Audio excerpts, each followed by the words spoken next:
भी मीडिया हमारे साथियों का बहुत बहुत शुक्रिया करना चाहता हूं कि बड़े शॉर्ट नोटिस पे आप लोग यहां पर पहुंचे हैं। और जो हमारे कश्मीर के हालात पिछले कुछ दिनों में रहे हैं उसके लिए भी मैं सारी आवाम को भी मुबारकबाद देना चाहता हूं। जिस तरीके से उन्होंने इस सिचुएशन को हैंडल किया, भले ही हालात थोड़े टफ थे, कुछ परेशानियां हमें देखने को मिली, झेलम के लेवल्स कुछ ऐसे अलार्मिंग लेवल्स तक बढ़ चुके थे, चाहे वो संगम हो चाहे राममुंशी बाग हो, जिसे हमारी सारी टीम्स मॉनिटर कर रही थी, डीसीज मॉनिटर कर रहे थे, इरिगेशन एंड फ्लड कंट्रोल की पूरी टीम उसको देख रही थी और मेट्रोलॉजिकल डिपार्टमेंट से भी हमें लगातार फोरकास्ट आ रहे थे। लेकिन जो बीते कुछ दिनों में हमने समस्या को देखा तो और आवाम ने उसका बड़ी डट करके सामना किया है और आगे भी हमें इसी तरीके से अलर्ट रहने की ज़रूरत है।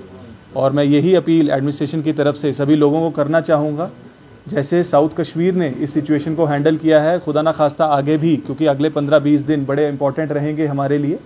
हमारे वेदर फोरकास्ट लगातार आते रहेंगे, सभी ग्रुप्स के ज़रिए आपके साथ शेयर भी होते हैं, लोगों तक भी पहुँचते हैं,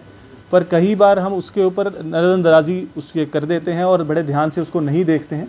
तो जो हमारी वेदर एडवाइजरीज़ हैं, जो अलर्ट्स हैं, उन सभी को हमें देखने की बहुत ज़रूरत है और उनको फॉलो करने की ज़रूरत है।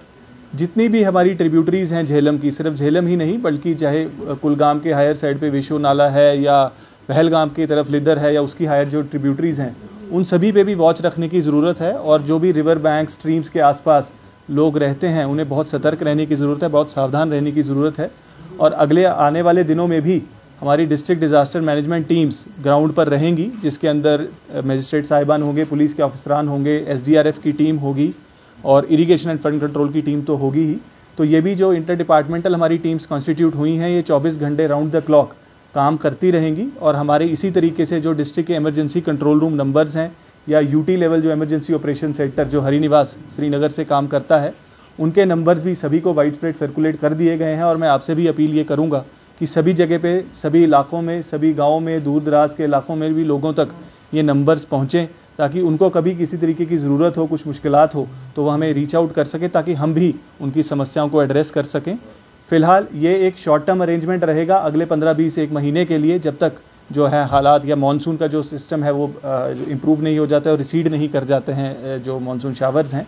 लेकिन उसके बाद मीडियम और लॉन्ग टर्म के लिए भी मैं इन्वाइट करूँगा सजेशन सभी लोगों से कि किस तरीके से आगे आने वाले सालों में हमें बेहतर प्रिपेयर्ड रहना है इस तरीके की किसी भी वजूहात के लिए, इस तरीके की किसी इवेंचुअलिटी के लिए, और किस तरीके के डेवलपमेंटल इनिशिएटिव्स या कोई रेगुलेटरी नॉर्म्स जिनको हमें फॉलो करने की ज़रूरत है, अगर कहीं कोई नज़रअंदाजी हुई है, उसके ऊपर हम कैसे काम कर सकते हैं और कैसे लॉन्ग टर्म मेजर्स लिए जा सकते हैं। और इसके लिए ऊपर से भी डायरेक्शंस यही हैं कि हम लॉन्ग टर्म सोल्यूशंस के ऊपर भी साथ साथ काम करते रहें। बहरहाल अभी के लिए जो है हालात बिल्कुल नॉर्मल हैं। वाटर लेवल्स राममुंशी बाग में भी रिसीड कर गए हैं और संगम का भी जो लेवल्स हैं वो काफ़ी कम हो गए हैं। और आगे आने वाले 1-2 दिनों में भी जो वेदर एडवाइजरी है वो यही है कि हालात इसी तरीके से रहेंगे। पर आगे अगर कुछ भी इस तरीके की बारिश की प्रेडिक्शंस आती हैं तो हमारी टीम्स फिर से राउंड द क्लॉक उसी तरीके से काम करेंगी। और लोगों का जो हमें पहले साथ मिलता रहा है, मैं उम्मीद करूँगा कि उसी तरीके की कोऑपरेशन हमें लोगों से आगे भी मिलती रहेगी।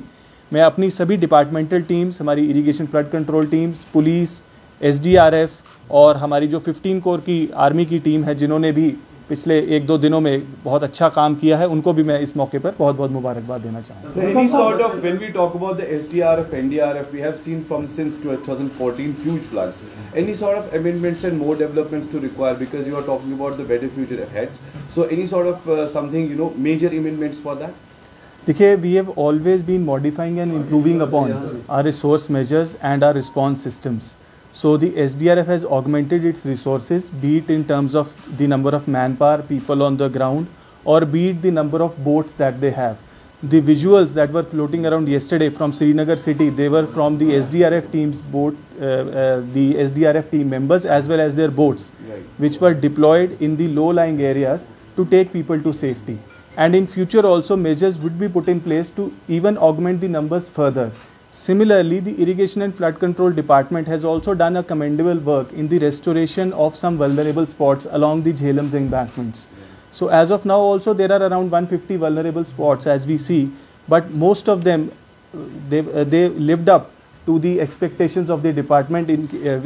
as there was no breach on either of the embankments of Jhelum right across the past 48 to 72 hours. So I would like to appreciate the department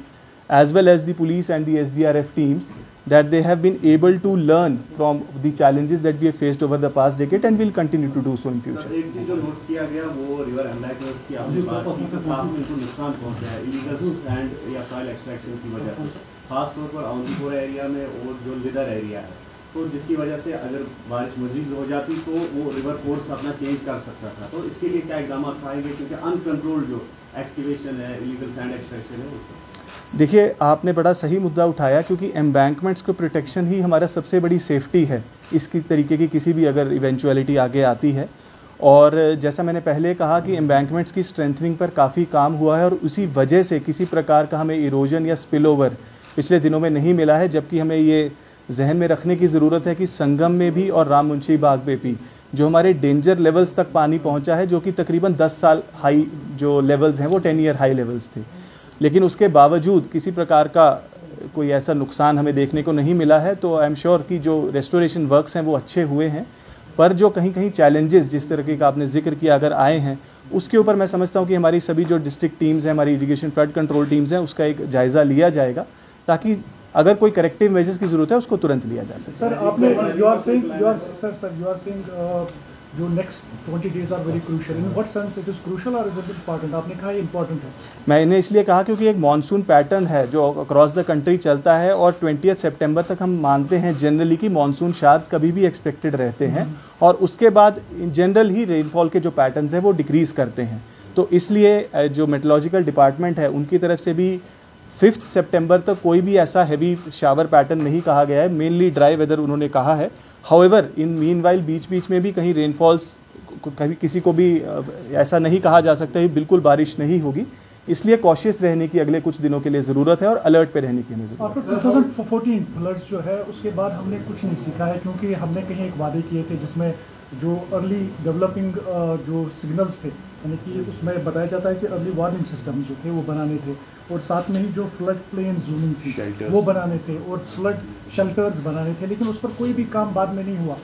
देखिए, फ्लड कंट्रोल डिपार्टमेंट की तरफ से जो अर्ली वार्निंग सिस्टम कह रहे हैं, integrated operational forecasting system IOFS live है। उसी IOFS के ज़रिए ही हमारी जो टीम्स हैं फ्लड कंट्रोल की हमें बता पा रही थी, प्रिडिक्ट कर पा रही थी और डाउन द लाइन भी वो इन्फॉर्मेशन कन्वे कर पा रही थी। उसी के साथ एक इंटीग्रेटेड डिसीजन सपोर्ट सिस्टम है DSS जिसको कहते हैं, जो आगे फर्दर डिस्ट्रिक्ट्स में जितनी भी मैन पावर है उसके ऊपर मैप्ड है और उनको SMS alerts time to time पहुंच रहे थे मेट्रोलॉजिकल डिपार्टमेंट के भी और IOFS सिस्टम के ज़रिए भी कि किस प्रकार के वेदर पैटर्न्स आगे रहेंगे, और उसी को देखते हुए ही जो हमारी सारी मॉनिटरिंग टीम्स है वो काम कर रही थी। हाउएवर हमेशा ही इम्प्रूवमेंट्स का स्कोप रहता है, भले हमने चीज़ें डेवलप की हैं बट और बेहतर इनको कैसे बनाया जा सके उसके ऊपर हम काम करें।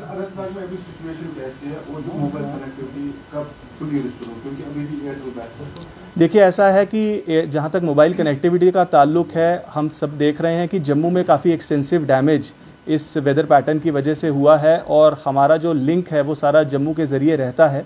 और चाहे वो BSNL हो चाहे वो एयरटेल हो, उनकी teams round the clock war footing पे कल से परसों से काम कर रही है मैं कहूँगा। और ऑनरेबल LG साहब ने भी, ऑनरेबल CM ने भी, दोनों ने रिव्यूज़ इस चीज़ का लिया है। और अभी भी जो अभी मेरी बात जो हुई है BSNL इंचार्ज से भी और एयरटेल की टीम से भी, अभी भी रेस्टोरेशन काम चल रहा है और हमें उम्मीद है कि अगले कुछ घंटों में जो है रेस्टोरेशन टेलीकॉम कनेक्टिविटी।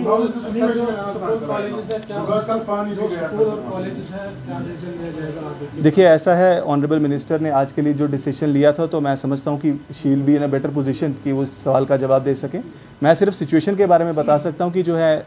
जो वाटर लेवल्स हैं वो रिसीड कर चुके हैं और इस समय पे किसी प्रकार की किसी पैनिक की कोई ज़रूरत नहीं। 2014 के बाद सरकार ने जो ड्राइविंग का जो एक प्रोजेक्ट उठाया था फिर वो खत्म ही हो गया, लेकिन क्या कोई प्रपोजल है आगे जो ड्राइविंग का प्लान है वो फिर से आप? देखिए, ऐसा है कि एक्सपर्ट्स मान रहे हैं कि वाटर बॉडी, देखिए ऐसी है, ये जो एक्सपर्ट बेस्ड